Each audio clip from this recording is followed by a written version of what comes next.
Hello everyone. In today's video, I'm going to show you a Sonauto AI tutorial. First, open the Sonauto website on your browser and make sure your connection is stable. Next, click on Login at the top right corner. You can sign in using Google, Discord, or your email account.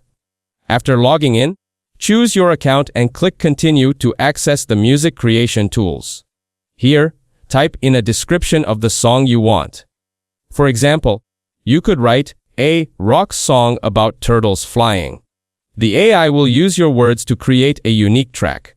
Then, click on Generate. The system will start producing your song, so give it a moment to finish. Once the song is ready, you'll see it on your screen. Click on the song to view the lyrics and see the details of what was created. Next, you can publish your song. Fill in your username, display name, and a description. You can also add a profile picture to make your profile more complete. After that, click Update Profile. To save your song, click the three dots next to it and choose Download. Select your preferred format, like MP3, then pick the folder on your computer where you want to store it.